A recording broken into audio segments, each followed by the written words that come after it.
Hey, it's Shannon from iHeartRadio Canada, joined by Tate McRae. How are you? I'm good. How are you? Good. I have such a soft spot in my heart for you because you are the last interview I did in person before the pandemic, before Zoom Oh, started. You were the last show that I saw before the world shut down. So not wow. blaming the whole thing on you, but no, I'm just I'm the whole pandemic. I am the pandemic. but it's good to see you. Always such a pleasure. Congrats on everything, all the success. How's it been? It's been so busy. It's been crazy lately. I'm like just trying to sleep. It's just been so busy. Yeah, Yeah. I can imagine. Okay, I want to talk about She's All I Want to Be. I love the song so much. It's so catchy, gets so stuck in your head. And you just performed the song for the first time, right? How was that? I was really scared because this song is surprisingly so hard to sing. Because I just like singing with drums just makes it, I don't know why it makes it just 10 times harder when I'm like a soft singer.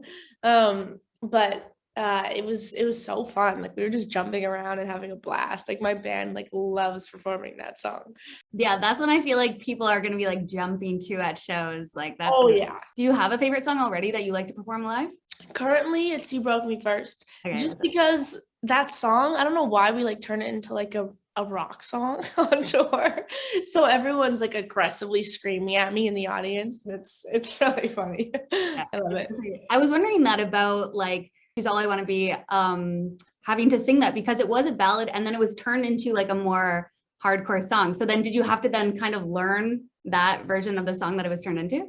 Well, I never recut vocals or I never Right. That's what I mean. didn't switch anything over. So it was just like the same song. Oh, It's crazy because I singing it live, I was just like, I've never sung this before. That's crazy. Like I've never sung with the guitars or the drums before because right. I recorded it to piano. So it's very interesting. Yeah. It's cool. The music video too, that you're acting in that just hit different. Have Thank you you. have you considered acting? Have conversations been had? I definitely want to act at some point in my life.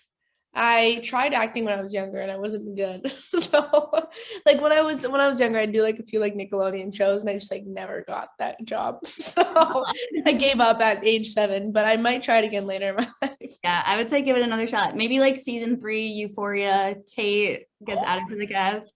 Yes. Yeah, Manifest that. yeah, I'll put it out there. Have you been watching the show? Yes, Euphoria is the best. It's so Yeah, good. yeah. I'm also just like the biggest Zendaya super fan ever. So I watch everything of her. It's like Spider-Man and Euphoria. I'm just a big fan. Right. And you have a little bit of a crush on Tom Holland too, is that right? I've a crush on Zendaya and Tom Holland. Both of them is a couple of the most beautiful things I've ever seen in my life. Yeah, seriously. And watching them together too, I'm like, you guys are just soulmates. You're just meant to be. Oh, it's like the best thing I've ever seen. I'm like, please don't ever break up, otherwise my perception of love will be destroyed. Right. And you can write a song about that though, if they do I'll break write a song about them. She's All I Want to Be is talking about comparing yourselves to others, that's a hard thing to do, especially when you're on social media. How is your relationship with social media, especially with it being so much a part of your job? I have a love-hate relationship with social media. I think, I obviously love it because everyone can share their talents and their passions, and it's like exciting at times. But then again, it can also be just like the worst place ever. And I think it just honestly depends on the day, which is the scariest part of it all, is one day people could be just absolutely destroying someone or loving them. Like it's crazy. People are ruthless on especially like TikTok. So it's very interesting. I try to like stay off of it and just spend time with my friends and family as much as I can. Otherwise, you can get sucked into like a whole another universe. Yeah, I was gonna say easier said than done. And I don't know what it is about TikTok, but the people are mean.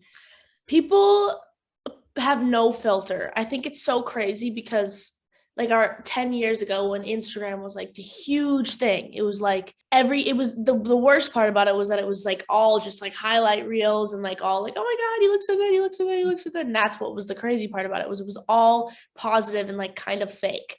And then everything started turning like really real. And now people are just mean. So it's crazy. Like people are, I think it's really crazy because I'm like, I don't think people realize that through a screen, they're literally people with feelings as well, which is, I mean, it's like been said so many times, but it's so weird. Like it's such a trend to bully on TikTok, right? I know.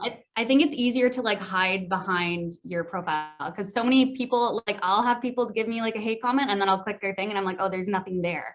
So you can't even like gauge who the person is. So I think that's, yeah. No, it's very wild. I'm very curious to see where TikTok goes because it's very crazy right now. I know. I'm interested as well, especially because it like formed as like a dancing app and now it's like just become so much more. Now it's all over the place. Seriously. I love this song, Feel Like Shit. I think it's so good. And I know that it was inspired by a heartbreak. So what advice do you have for some of your friends who might be going through a heartbreak right now? I mean, heartbreaks are the worst because I feel like when you have a heartbreak, it's the only person that can actually help is the person that was in the heartbreak. It just makes it just an impossible situation to feel good. I think it's the only thing you can really do is just continue to live your life and try to find things that make you happy outside of this person and you know, try to like just work on yourself. And that sounds so hard to do because everyone always says work on yourself, but it's true. You got to like take time away and focus on what your purpose is, I guess. Yeah, no, I like that. It's a good time to be like totally selfish. Totally, 100%. Yeah. Totally. I love that. What do you do on those days where maybe you're like lacking a bit of self-confidence and it's like hard to work on yourself, but you don't want to work on yourself? Talk to my therapist. My mom's like, you should call your therapist. Like, okay. Yeah, I think I talk to him when I'm really struggling. And otherwise I feel like I'll be like, let's go to the studio. I need to write really bad. And that's like the biggest therapy for me is when I can just like get in a room with someone and just speak exactly how I feel. Cause then I don't know why I feel like all my problems are solved after I've written a song about it. Yeah, well, and it makes sense too for like therapy, just talking to someone that has no bias and then just like getting it all out. It's such a good way to process. I love therapy. Totally agreed. I love it. I'm always jealous of artists too, because I'm like, I hate that, or I don't hate, but I'm envious of the fact that you can like go into the studio and then use that as a form of therapy as well. That's gotta be totally. I think it's I feel very lucky that I can do that because I'm like that. Out of a lot of people, they'll like talk to their friends, talk to their whatever, and I'm like, I can literally just have my own perspective on this situation, and no one else can tell me that I'm wrong because I'm writing a song about you don't know what it's about. Really? How is the album coming? Is it finished at this point? The album's finished, which is crazy. I mean, I think I have gone back and forth like so many times on these songs, and you know, I'm such a perfectionist, so it's like I'm like, I hate this. This is terrible. And then the next day I'm like, wow, look what I've done. And I think it's just like my brain flip-flops every day. So I finally like finalized it the other day. And I think I'm pretty proud of it right now, but it might change tomorrow. So, I was gonna say, are you like at a point where you can go back and switch things up if you want to, or you like can't touch it down? It's kind of untouchable now. It's kind of like, there we go. So crazy. Yeah, because I remember you said that you had like 29 different mixes of She's All I Want to Be. Yeah, that's me being literally psychotic. Like I can drive myself because I'll be like, oh, do you not hear that little ting in the back of the music? And they're like, what are you hearing? And I'm like, trust me, it's there and it's gonna bother me for the rest of my life. Right, so every time you hear it. Yeah. That's understandable though. It's like yours that you're putting out into the world. So you want to like make sure that it's perfect. Totally. And it's also been nice. I love that you've been teasing so much of your album on TikTok. I feel like we already have like a little bit of a grasp into like what the album is going to be, which I was just talking to Charlie Puth like a week ago, and he was talking about like really just sharing so much of his album and how we're like in a time where you can do that with it. Like, yeah. So how does that feel for you? I mean, yeah, same thing. I think as much as you can like take them into your world of like what I mean, how is it that I'm like, I don't want to wait until my album's out whether they can't hear anything. I mean, we have the capability to put it out there, so might as well. I think as long as it's not just like stuffed in people's faces too much, they won't get annoyed. They'll just be like excited for the songs. And I also just like get really antsy to share stuff. Like I'm like, my managers will be like, really? Like we haven't even cleared that song yet. I'm like, sorry, I was excited. Has sharing it with your fans then changed the outcome of what the album has become? Yes. 100%. Yeah. Their opinions like mean everything to me. Like especially on She's All I Want to Be. Like when I write a song by myself, it's like really easy to doubt yourself and doubt like your writing skills. And I was like, I have no idea what this song is. Like, I don't even know if it's good. I can't tell. And so I put it out on the internet, and like the feedback was like, okay, it's a good song. We can release it. Do you find that it's like easier or harder to write certain songs? Like, is a sad song maybe easier for you to write? Yeah, totally. I have a hard time writing happy songs, to be honest. What? Crazy. What? Crazy. None of my songs are happy. No, I think it's like what I said. Like as a person, I'm like a pretty bubbly person. I feel like I like to be happy as much as I can. And I take all my misery out in my writing. Like that's usually my whole thing. It's like all my writing is just basically just like everything, the dark parts of me, which is scary, but that's what it is. So yeah. I saw a clip of you meeting Drew Barrymore, which is literally my dream. Your reaction, I think, was just like the cutest thing. We were on like the red carpet, and she was like, Tate?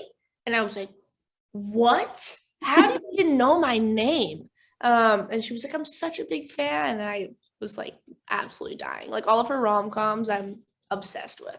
Yeah. Do you have a favorite one of hers, if you can think?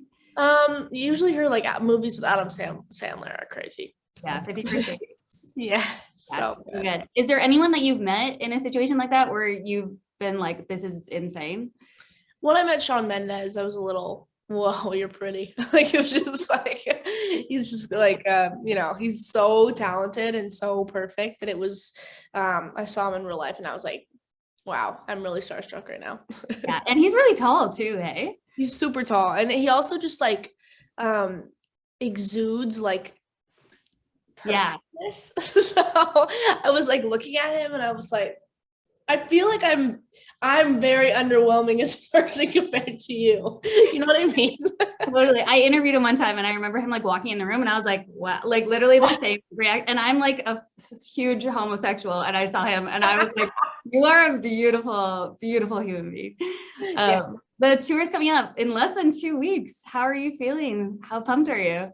I mean, I'm so excited. I feel like this is just we've been waiting for this for so long. So it's going to be very fun to get out there, get on the bus and just experience it all again. I'm very, very excited. I've been waiting for a long time.